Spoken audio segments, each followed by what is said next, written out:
i da bude srećan.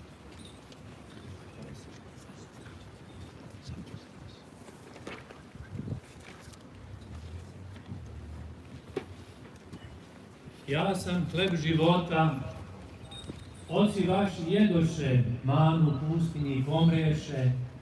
Ovo je hljeb koji silazi s neba, da koji od njega jede ne umre.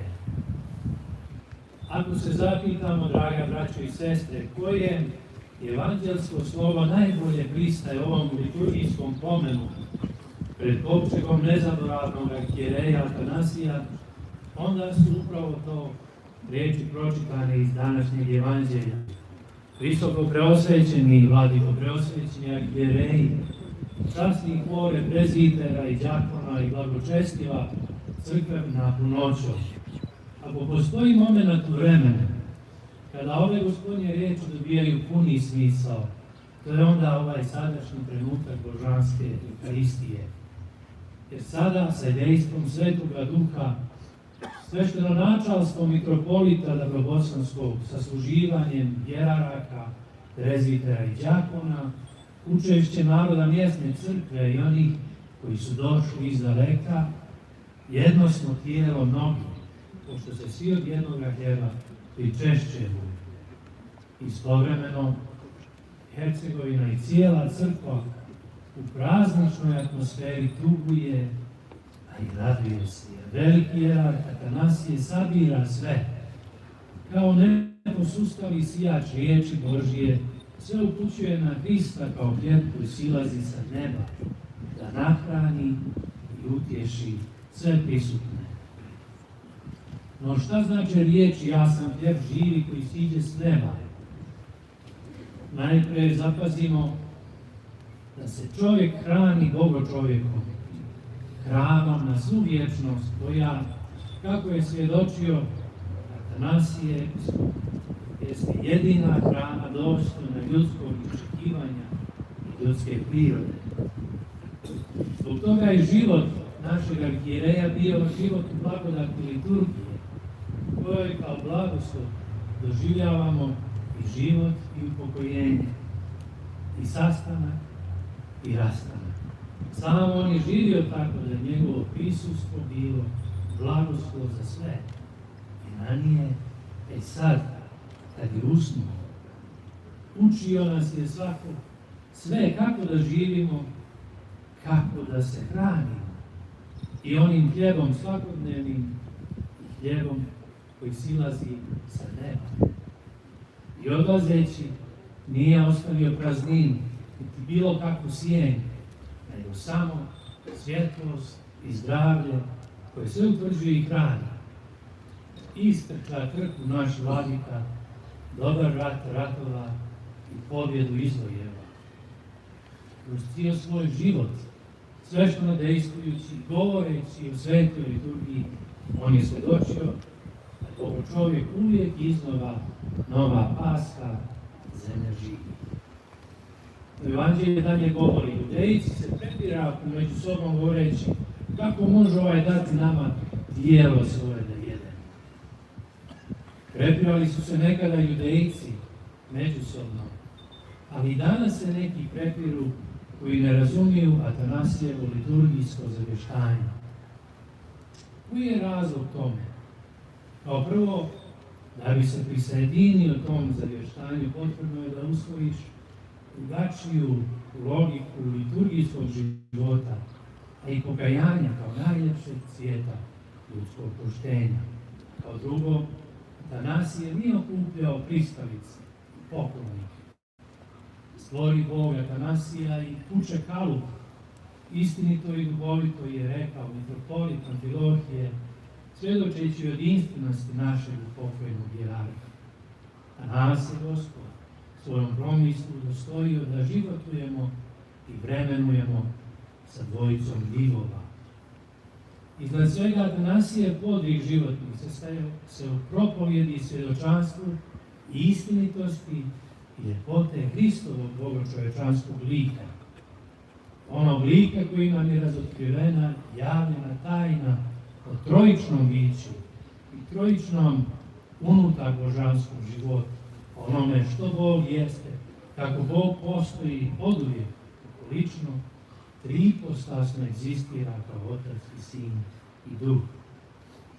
No s obzirom na svoje glasno svjedočenje, Atanasije je na svakom koraku bio svojevrsni znak preporječni.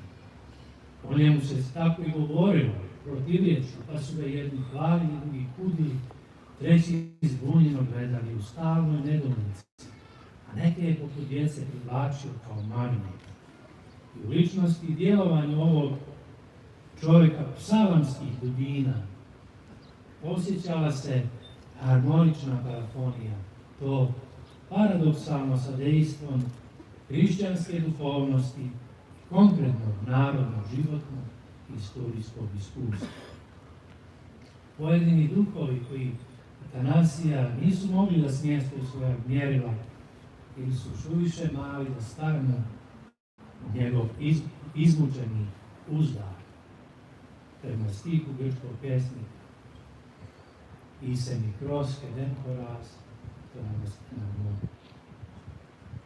Ali Isus je govorio, zaista vam kažem, ako ne jedete tijelo Sina čovječijega i ne pijete krvi njegove, nemate života u sebi. Vladika Atanasije je odatle crpio život. Imao ga u izobilju, da smo se do te mjere pitali otkud mu ova životna snaga. No život koji daruje evanđelje nije pulsiranje energije, nego život u Hristu radi bližnjega. Zato je živi život bila njegova najčešće ponavljana riječ ili sintagma, koji je svojim glasom, koji ponekad prelazi u hrapavi, duboki glas, izgovarao kao Bogu za svoje savjete. A na koji način je to činio? Čovjek zadivljujuće radne energije spojio je hrišćansku svijest sa onom epskom i kao jedan od najvažnijih osvjetitelja koji imamo u našem vremenu spajao je patrijarhalni moral sa vječnim novim evanđelskim etosom. No, najuvjerljiviji dokaz njegovog života u Hristu jeste njegovo učešće u zajednici stradanja Hristu. Ovaj vjerovalac je među prvim srpskim sveštenicima javno i na licu mjesta služio tijela žrtvama raznih terora, nacističkih, komunističkih. Založio se da žrtve, kako one te pomenute, ali i ustaške i druge, se identifikuju i dostojno sahrane i upišu živu knjigu narodnog pamćenja i praštanja, kao što je po Bosni i Hercegovini, Slavoniji, Srpskoj krajini na Kosovu i Metohiji stizao da obiđe porušene hramove i kamene učenika. Tako je u Evropi, Americi i Australiji stizao da posjeti i ohrabri naše sunarodnike. Zbog ove njegove budne monaške episkopske savjesti, kao i hrišćanske smjelosti, blažen uspomeni patrijarh Pavle je svojevremeno rekao: opisujem sve što Atanasije napiše, a da ne i sve što kaže. A njegovni duhovni otac Sava Justin je jednom mladom čovjeku rekao nešto što još više izražava našeg hercegovačkog starca. Da slušate oca Atanasija, jer on živi onako kako govori. Gospodo hrišćanska, evanđelska perikopa današnja završava se sljedećim riječima: koji jede moje tijelo i pije moju krv ima život vječni. Ja ću ga vaskrsnuti u posljednji dan. Evo dakle cilja nebeskog hljeba i božanske liturgije, koja je kadra da nahrani vaseljenu radošću vaskrsenja i pobjeđuje smrt. Tome je slava Hristova i zato moramo da čekamo vaskrsenje u posljednji dan.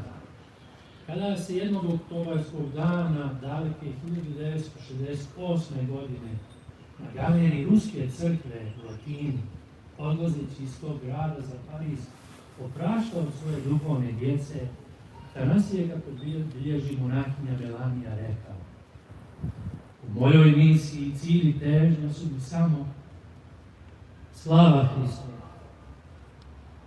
Ništa drugo ne želim. I molim Boga da me anatemiše koliko bi želio nešto drugo osim slave Hristove. I ako se izgubi cijela vječnost i sa njom sve vječnosti, ja ću ostati uz Hrista i on će pobijediti. Tokom 60 godina sveštenoslужitelj Atanasije pokazao da je živeo vječni, da je stvarno bio Hristolik i sveštenik bogoslov, čija bogoslovska frula ne prestaje da odzvanja od crkvi Hercegovine i Vaseljene, kako je juče napisao rumunski patrijarh Danilo u svojoj poruci. Atanasijevo postigo je pre svega bio predstojatelj božanske Euharistije u kojoj je nastavljao apostolsko očinstvo i prvenstvo kao službu iskupljenja naroda Božjeg od smrti. I danas se stoga raduje nebo, jer svoje naručje Gospod očekuje svog vernog služitelja. Raduju se majka Savka i otac Milan, raduju se novomučenici Kosovsko-Metohijski, Glinski, Jadovinski, Jasenovački, Prebilovački, Hercegovački, radi kojih je upućivao svoje vjerenije Papa je Gospod. Draga braći i sestre, ovo što vidimo danas pred očima svojih i u noću naroda u liturgiji sabranog kraj kovčega hercegovačkog starca, ne može da nas podsjeća na njegovu prisustvo i djelatnost od 1992. godine u ovoj stradalnoj, ali slavnoj svetosavskoj eparhiji. Tu su djeca da isprate najveće dijete među njima, doneseći mu cvijeće i zemlju sa gazne stana, koja je čovjek oštre fizionomija blage duše, znao i da kritikuje one oko sebe, ali da pred istima trepetno besedi u dubokim značenjima biblijskih, narodske riječi pojmova, kao što je riječ njemu omiljena žitno mislići. Nikada ne propuštajući da sebe predstavi kao predsjednika mutare djece. Molimo ga da nam oprosti ako smo se ponekad od njega pogrešili. Preosvećeni vladiko Hercegovački Dimitrije, na posljedku svešteni Anton kad tebi upravlja svoju riječ, jer smatra za svoju dužnost da izrazi blagodarnost crkve za ovo što se danas sviva tvojim blagoslovom duhovne gradu. Želimo ti, dragi vladiko, da i tvoje djelovanje bude i ostane u duhu vladike Atanasija u najizvrsnijem smislu te riječi, te da njegove posljedničke molitve ka Bogu štite i ukrepi ovaj veličestveni narod na dobro vas cijele crkve i svi ljudi, a njegovo prisustvo u Tvrdošu i Hercegovini neka služi kao izvor osjećenja, snage i nade za tvoju pastu, ali i za one koji ovdje dolaze da izraze svoje poštovanje prema Atanasiju, koji je Hercegovinu obnovio i svojom mudrošću napasao. Amin.